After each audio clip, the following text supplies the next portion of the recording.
Welcome to the Cre8 Africa podcast, people, where we are redefining creativity and Africa's future. Through this podcast, we will embark on a journey of discovery. Grab your favorite beverage, grab yourself a snack, sit back, settle down, and let's delve into the potential for Africa's future, shall we? Let's go.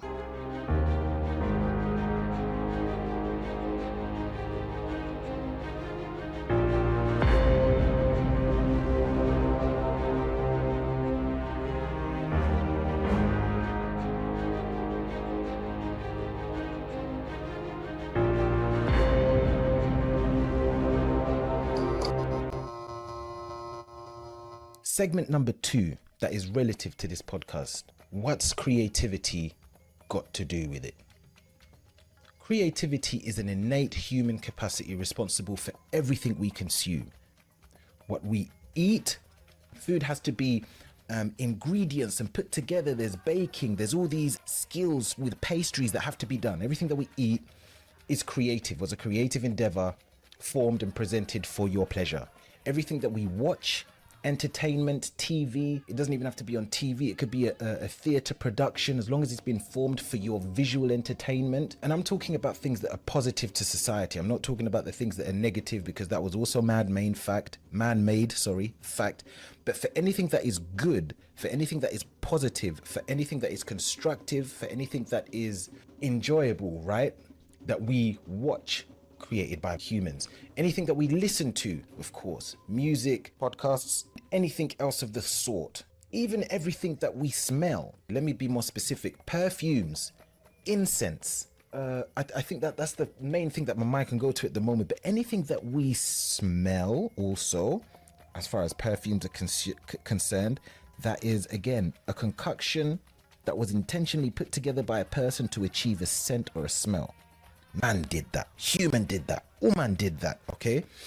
Everything we interact with, from tangible physical things that we touch, see, football cans, bags, jelly, that sticky Play-Doh stuff that kids be playing with, and all these funny texture stuff, bar things that were made by nature, trees, water, bamboo, gold, all these rare earth minerals, sand, all the rest of it.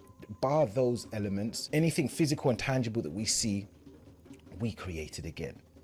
And now in the 21st century, we can say the digital stuff, all the stuff that it's built upon blockchain and blockchain itself, graphic designers, coding, Roblox, rude boy, geez Louise, man.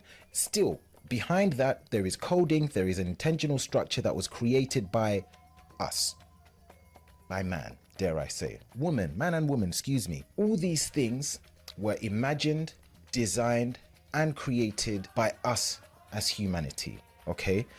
However, despite Africa's natural wealth and human resources, our continent has been at a standstill in terms of development, creative contribution, while our global counterparts have achieved economic freedom and prosperity, right? We are still grappling with the complex issues, including interference still from external entities. Countries that don't have our best interests at heart are still puppeteering countries and leaders in Africa, right? Global powers and their interference from the private sector as well. They influence, money has big influence behind the scenes there. We all know this, like we know these things. But we are also, it's not just at the fault of the individuals that did us dirty. We also fell short in, for whatever reason, it's another conversation of itself, but our leadership fell short, and our governing systems, our governance fell short. And as a result, we had poor economic structures which led to poverty and other social related pressures. High unemployment rates lead to high criminal activity. Simple, just one very simple example. We know that as well, right? So it's not just the external influences, it's also our own mishandling of things. We have to put our hands up in that capacity, right? And in that sense. So I believe a fresh perspective on creativity can play a big role in how we approach and tackle African problems with African solutions, but inspired by boundless imagination. Imagination knows no race, problem solving, knows no discrimination. I say that to say, to be completely transparent, we can get just as much help and assistance from other nations that are not of African descent. But they're not the majority. The majority are, you know, in it for themselves. That's why I'm sounding the alarm, like I said earlier, because African problems need to be solved with African solutions. So we need people that, at the very least, we can guarantee that, look, man, I hope you're not going to do us as dirty as my man.